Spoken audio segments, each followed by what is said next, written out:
நான் 2 சைட்லயும் பேசினேன். விஜயபாஸ்கர்ட்டயும் பேசினேன். வேலுமணி தரப்புல விஜயபாஸ்கர்ட்டயும் பேசினேன்.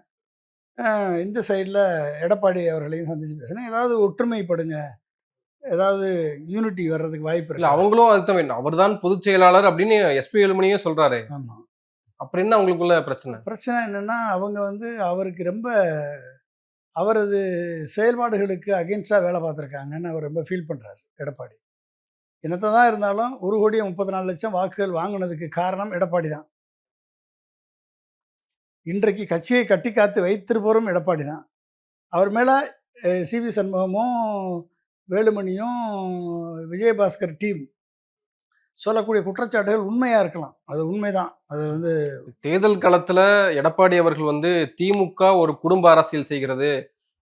அங்க பவர் சென்டர் அவங்க குடும்பம் மட்டும்தான் இருக்கு. குடும்பம் தான் ஆட்சி செய்யுது தமிழ்நாட்டுல அப்படின்னு விமர்சனம் பண்ணாரு.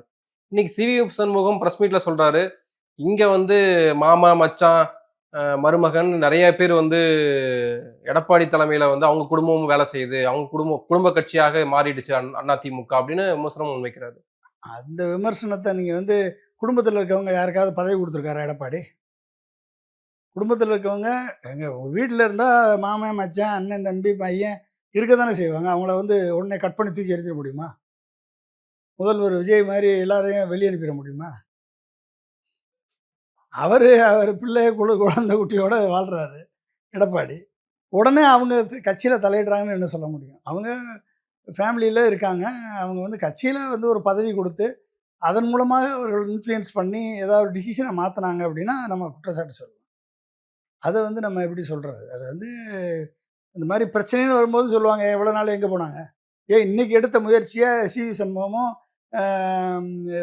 இது வேலுமணியும் செங்கோட்டையன் ஒரு 6 அமைச்சர்கள் போய் பார்த்தாங்கன்னு சொன்னாங்கல்ல அன்னைக்கு எடுத்துருக்கலாம்ல. அன்னைக்கு எடுத்திருந்தா ஓபிஎஸ்ஸை உள்ள கொண்டாந்துருக்கலாம், சசிகலா உள்ள கொண்டாந்துருக்கலாம், புகழேந்தி உள்ள கொண்டாந்துருக்கலாம், கேசி பழனிசாமி உள்ள கொண்டாந்துருக்கலாம், எல்லாரையும் உள்ள கொண்டாந்துருக்கலாம்ல.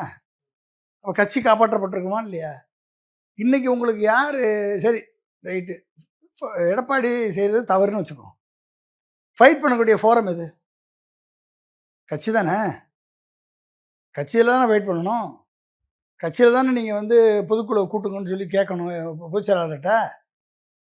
அதை விட்டுட்டு நீங்கள் ஃப்ளோராவது அசம்பிளியில் போய் நாங்கள் கேட்காமையே, ஆதரவு கேட்காமையே, எங்கள் வீட்டில் பொண்ணு இருக்குது, நல்லா பழகுங்க அப்படின்னு சொல்லி கொடுப்பாங்களா? அவனாவது